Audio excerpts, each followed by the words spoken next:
সালামুন আলাইকুম তিবিতুম মুবারাকাতান তয়্যিবা রাব্বি আউযু বিকা মিন হামাযাতিশ শায়াতিন ওয়া আউযু বিকা রাব্বি আইয়াহদুরুন সুবহানাকা লা ইলমা লানা ইল্লা মা আল্লামতানা ইন্নাকা আনতাল আলিমুল হাকিম সুবহানা রাব্বিকা রাব্বিল ইজ্জাতি আম্মা ইয়াসিফুন ওয়া সালামুন আলাল মুরসালিন আলহামদুলিল্লাহি রাব্বিল আলামিন।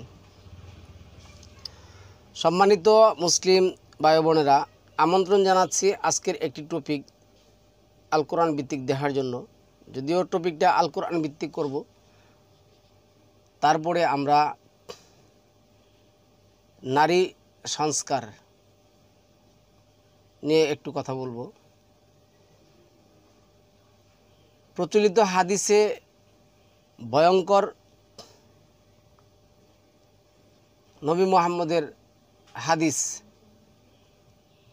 এবং প্রচলিত মোল্লাদের বিকৃত কোরআন ব্যাখ্যা সম্পর্কে আমরা আলোচনা করব।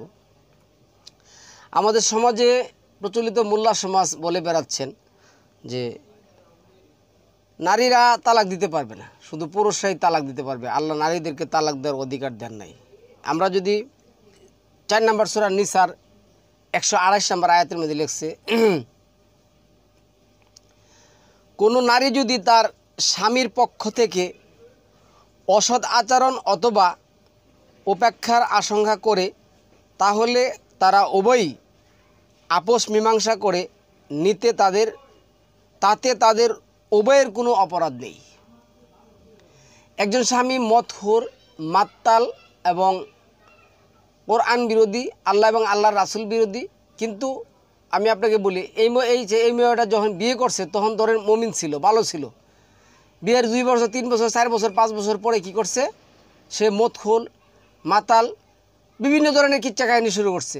তাহলে আল্লাহ যেটা বলছেন, কোনো নারী যদি তার স্বামীর পক্ষ থেকে অসৎ আচরণ, এখন সে অসৎ আচরণ করা শুরু করেছে অথবা উপেক্ষার আশঙ্কা করে, তাহলে তারা উভয়ই আপোষ মীমাংসা করে নিতে তাতে তাদের উভয়ের কোনো অপরাধ নেই। বস্তুত আপোষ মীমাংসাই উত্তম এবং লোভের কারণে স্বভাবতই মানুষের হৃদয় কৃপণ, এবং যদি তোমরা সৎ ব্যবহার করো ও সংযমী হও তাহলে তোমরা যা করেছো এই বিষয়ে আল্লাহ অভিজ্ঞ, আল্লাহ জানেন। সমাজে কিন্তু আসছে কি, নারীরা কি করতে পারবে না, তালাক দিতে পারবে না, শুধু পুরুষই তালাক দিবে। আমি এই যে কি জানে রে, নারী সংসার আন্দোলনে গিয়েছে, ওই যে কি জানে দেখলাম, এটা কি জানে নাম ওই বেটার, এই যে আহমদুল্লাহ নি, হ্যাঁ আহমদুল্লাহ, বীর শ্রেষ্ঠ আলেমে কুখ্যাতে দিন দাবি করেন। যা হোক, এই ব্যক্তি সরাসরি বলতেছে আল্লাহ নারীদেরকে অধিকার দেন নাই তালাক দেওয়ার জন্য। আচ্ছা, এখন নারীরাও দেখুন, তারা কোরআন না জানার কারণে, কোরআনের অপব্যাখ্যার কারণে তারাও কোন জায়গার মধ্যে আছে। 3 নম্বর সূরার 36 নম্বর আয়াতের ঘটনাটা আমি একটু বলতেছি। এরাও তারা কোরআন না মানার কারণে, কোরআন না বুঝার কারণে, কোরআন থেকে সমাধান না নেওয়ার কারণে তাদের যে মর্যাদা, তাদের কাজ, তাদের দৈনন্দিন রুটিন সব কিছু তারা কি করছে, এই আমরা যেটা এক কথা বলবো শয়তানের যে ওয়াহি, যেটা 22 নম্বর সূরার 52 নম্বর আয়াতের মধ্যে, 6 নম্বর সূরার 112, 121 নম্বর আয়াতের মধ্যে, আবার 29 নম্বর সূরার 30-31 নম্বর আয়াতের মধ্যে, আবার যদি আপনি 33 নম্বর সূরার 8 নম্বর আয়াত দেখুন, তাদেরকে শয়তানের কাজগুলি শয়তান কি করছে, সৌন্দর্যমণ্ডিত করে তুলছে, তারা ওই পথে হাঁটতেছে। তো আমি এনে একটা আয়াত পড়ব শুধু, সম্মানিত ভিউয়ার্স, নারীদের ব্যাপারে আল্লাহ কি বলছেন দেখুন। আমরা সবাই সালামুন আলা মারিয়ামের মা ইউহান্না এবং মারিয়ামের যে বাপ ইমরান, কোরআনের মধ্যে ইমরান আসছে। তো তারা যখন আল্লাহর কাছে ওয়াদা করলেন যে যদি আমার ছেলে সন্তান হয় তাহলে আমি তাকে সুলাইমানের গির্জায় দিয়ে দিব, তো আল্লাহর পরিকল্পনা বাস্তবায়ন করবেন, এটাই সত্য। কিন্তু এই 36 আয়াতে কি বলছে, অনন্ত যখন সে তা প্রসব করলো তখন বলল, হে আমার রব, আমি তো কন্যা প্রসব করেছি এবং সে যা প্রসব করেছে তা আল্লাহ পুরোপুরি অবহিত বা আল্লাহ জানেন। এবং আল্লাহ বলতেছেন, সান্ত্বনা দিতেছেন, হে নারী, তুমি যে কন্যা সন্তান জন্ম দিয়েছ, কোনো পুত্র সন্তান এই কন্যা সন্তানের সমতুল্য হবে না। কী হবে না? হবে না। আর আমি কন্যার নাম রাখলাম মারিয়াম, এবং আমি তাকে ও তার সন্তানকে বিতাড়িত শয়তান হতে আপনার আশ্রয় সমর্পণ করলাম। তো আল্লাহ কি করলেন, কি বললেন? হে নারী, তুমি যে কন্যা সন্তান জন্ম দিছ, এই কন্যা সন্তানের সমতুল্য কোনো পুত্র সন্তানই হবে না। এই আয়াত এখনও আপনার আমার বিশ্বাস করতে হবে, বাস্তবে পরিণত করতে হবে। নারীর সমতুল্য কোনোদিনও সন্তান পুত্র সন্তান হয় না। তারপরে এই নারীরা আল্লাহ কি বলছেন দেখুন,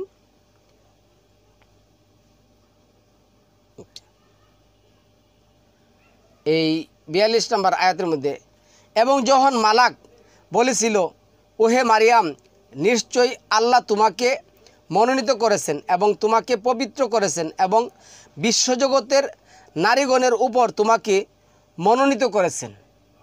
তাহলে আল্লাহ নারীকে মনোনীত করেছেন, আল্লাহ নারীকে বিশ্বজগতের সমস্ত নারীর উপর তার কর্মের কারণে, তার কাজের কারণে তাকে কী করছেন? প্রাধান্য দিয়েছেন, গ্রহণ করেছেন, পবিত্র করেছেন। তো আজকের যে নারী, এই নারী কি ওই নারীর মতন যেটা 12 নম্বর সূরার 29 নম্বর আয়াতের মধ্যে আসছে, ইন্না কাইদা কুন্না আজিমা, নিশ্চয় নারীর ফাঁদ হইছে সর্বোত্তম, ওই নারীর মতন? তো উত্তম নারীদের যে শয়তানের পরিচালিত যে নারীরা আছেন তাদের ব্যাপারে আমাদের আলোচনা ভিন্ন। যারা মুমিন নারী তাদের ব্যাপারে আল্লাহ 40-40, 4-124, 16-97, 3-195 বলছেন যে নিশ্চয় নারী এবং পুরুষ উভয়ই সমান। কেউ যদি আল কোরআন ভিত্তিক ভালো কাজ করে, 6 নম্বর সূরার 160-61 নম্বর আয়াতের মধ্যে যেটা আসছে, মান যা আবিল হাসানা ফালাহুল আশরু আমসালুহা, আমি তাদেরকে কি দিব? 10টা, একটা ভালো কাজের জন্য 10টা ভালো কাজের প্রতিদান, সমপরিমাণ প্রতিদান দেব। তো আজকে সম্মানিত ভিউয়ার্স, আমরা যেই টপিক করতে আসছি নারী সংস্কার, নারী সংস্কার নিয়ে আমরা কোরআনের অন্য একটা টপিক করব। তবে আজকের টপিকটা বলছি আমি প্রচলিত হাদিসে নারী সংস্কার এর ভয়ঙ্কর রূপ, নীতি রীতি দেখুন এরা, এবং প্রচলিত মোল্লা সমাজ কোরআনের যে অপব্যাখ্যাগুলি করেছেন, এটি আমি সমবেলে কিছু উত্তর দেব। আর এটি দেখুন, এখানে লেখছে কোরআন হাদিসে নবী নারীদের যেসব পশুর সমতুল্য বলেছেন, সেই হিসাবে মুসলমানরা কাদের সন্তান? শুনুন মনোযোগ দিয়া। নারীর অবস্থান পুরুষের নিচে, 4-34, 2-228, যদিও সম্পূর্ণ একটা বিকৃত একটা ব্যাখ্যা ওরা করছে। তাদের মর্যাদা পুরুষের অর্ধেক, একজন পুরুষ সমান 2 জন নারী। সাক্ষ্য 2-282, পিরিয়ড চলাকালীন সময়ে তারা অপবিত্র, সম্পূর্ণ মিথ্যা কথা, তারা বিকৃত কোরআনের ব্যাখ্যা করছে। 2-222, হজ করার অযোগ্য, নারী কি হজ করার অযোগ্য পিরিয়ড হলে। বুখারী 1 মহণ্ড অনুচ্ছেদ 6, 320 নম্বর হাদিস। তারা পুরুষের চাষযোগ্য, যেমন ইচ্ছা তেমনভাবে গমন করা যাবে। কোরআন 2-223, পুরুষরা ইচ্ছা করলেই দর্শন স্ত্রীকে করতে পারবে, দাসীর সাথে বিবাহ ছাড়াই সহবাস করতে পারবে। কোরআনের অপব্যাখ্যা 70-29-30 এবং আপনার 23 নম্বর সূরা মুমিনের, ওইখানে দাসী শব্দটাই নাই, কিন্তু প্রচলিত এই ভয়ঙ্কর হাদিস মোল্লাদের বিকৃত কোরআন ব্যাখ্যার মধ্যে গেলে আছে। পুরুষরা ইচ্ছা করলে দর্শন স্ত্রীকে করতে পারবে, দাসীদের সাথে বলছে ইচ্ছা। পুরুষ পারবে 4 জন নারীকে বিয়ে করতে। কোরআনের কোথাও 4 জনের কথা লেখা নাই। আল্লাহ যেটা বলছে ফানকিহু মা তাবা লাকুম, তোমরা বিয়ে করো সালাসা 2, মাসনা 2, সালাসা 3, রুবা 4-এর গুণিতক 16। তারা এনে 4 রাখছে, আরবা শব্দটা এনে নাই। স্ত্রীর গায়ে হাত তোলার অধিকার রয়েছে পুরুষদেরই, কোরআন 4-34। এনে আসছে দরাবা। দরাবা শব্দের অর্থ হইল উত্তম কোনো, দরাবাই আদব থেকে আসছে উত্তম কোনো উদাহরণ দিয়ে তাদেরকে বুঝিয়ে দেওয়া। এখানে মানে লাঠি দিয়া বা ছোটা দিয়া আঘাত করে শব্দই নেই, যার কারণে কোনো জবাব চাওয়া হবে না। মানে নারীদেরকে মারলে তারা কোনো জবাবও চাইতে পারবে না। এটা হলো আবু দাউদ 11 খণ্ড 2142। বেহেশতে পুরুষের জন্য রয়েছে বহু কুমারী সম্ভোগের ব্যবস্থা, কোরআন 33-48, 44-51, 54, 56, 58, 78, 31। ঠিক আল্লাহ উভয়ের আমল সমপরিমাণ দিবেন, এই কথাগুলি অপব্যাখ্যা করছে। তারা কুকুরের সমতুল্য। বুখারী শরীফ 1 খণ্ড অনুচ্ছেদ 9, 490, 1 খণ্ড অনুচ্ছেদ 9, 432, 1 খণ্ড অনুচ্ছেদ 9, 486, মুসলিম 4 খণ্ড 1032 নম্বর হাদিস। তারা শয়তানের রূপ, নারীরা শয়তানের রূপ, মুসলিম 8 অধ্যায় 8 খণ্ড 3240। তাদের মাঝে নিহিত আছে যাবতীয় হারাম, বুখারী 4 খণ্ড 52, 11, 111। আচ্ছা, তারা বিশ্বাসঘাতক, বুখারী 4 খণ্ড 55 এবং 555 অনুচ্ছেদ 547। পুরুষের জন্য ক্ষতিকারক, নারী হলো পুরুষের জন্য ক্ষতিকারক, বুখারী 7 খণ্ড 62 অনুচ্ছেদ 33 অধ্যায়। নেতৃত্বে দেওয়ার অযোগ্য, বুখারী 9 খণ্ড 88 অনুচ্ছেদ 2-119 অথবা 3-33-35 আর 9 হইল 70-71। দেখবেন যে নারী এবং পুরুষ উভয়ই মিলে কি করবে, আমর বিল মারুফ নাহি আনিল মুনকার দুটোটাই করবে নারী এবং পুরুষ মিলে। ভালোবাসার অযোগ্য, বুখারী শরীফ 7 খণ্ড 62 অনুচ্ছেদ 17, আবু দাউদ 41 অনুচ্ছেদ 5119। স্বামী যৌন আকাঙ্ক্ষা পূরণ করতে তারা বাধ্য, মুসলিম 8 খণ্ড 3868। তাদের বন্ধক রাখা যায়, বুখারী 5 অধ্যায় 5 খণ্ড 59 অনুচ্ছেদ 369 নম্বর হাদিস। তাদেরকে অধিকার, তালাকের অধিকার, এই যে তালাকের অধিকার রয়েছে শুধু পুরুষদেরই, বুখারী শরীফ 8 খণ্ড 48 অনুচ্ছেদ 71-82, মিশকাত হাদিস নং 15। হাদিসে আছে তালাক দেওয়ার, কিন্তু আল্লাহ বলছেন যদি স্বামী না মাতালহুর হয়, মদহুর হয়, অশুভ আচরণ করে, তুমি কি করবে, তালাক দিতে পারবে। 4-128। তারা পুরুষের অধিকৃত সম্পত্তি, বুখারী 5 খণ্ড অনুচ্ছেদ 59, 524, সম্পূর্ণটা কোরআন বিরোধী। তারা নিকৃষ্ট, বুখারী 9 খণ্ড অনুচ্ছেদ 88, 219, বুদ্ধিহীন, বুখারী 2-24 অনুচ্ছেদ 541। বুদ্ধিহীন, মরিয়ম কি বুদ্ধিহীন ছিলেন? সালামুন আলা মারিয়াম কি বুদ্ধিহীন ছিলেন? ওই সমস্ত তো নাস্তিক ছিল, সারা কাওমের লোককে উনি একা সামলাইছেন।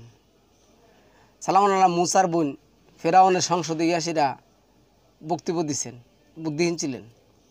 আচ্ছা, তারা নিকৃষ্ট গেল, অকৃতজ্ঞ, বুখারী 1 খণ্ড 2 অনুচ্ছেদ 28। হাড়ের মতো বক্ততাযুক্ত মুসলিম আত্মহণ্ড 3466 ও 68। বুহারি সাতমহণ্ড অনুচ্ছেদ 62, 113, 114। শুধুমাত্র নীরবতাই তাদের বিয়ের সম্মতি। বুহারি 9 মহণ্ড 86 অনুচ্ছেদ 100, 101। অথচ আল্লাহ 5 নম্বর সূরা 7 নম্বর আয়াতের মধ্যে, 24 নম্বর সূরা 51 নম্বর আয়াতের মধ্যে, 2 নম্বর সূরা 285 নম্বর আয়াতের মধ্যে আল্লাহ বলছেন, বিয়ের যে আইন আল্লাহ তৈরি করছেন তা নারী এবং পুরুষ সেটাতে কী করা হবে? পেশ করা হবে, সামনে পেশ করা হবে। তারা বলতে হবে সামিনা ওয়া আতানা, আমরা শুনলাম, মেনে নিলাম।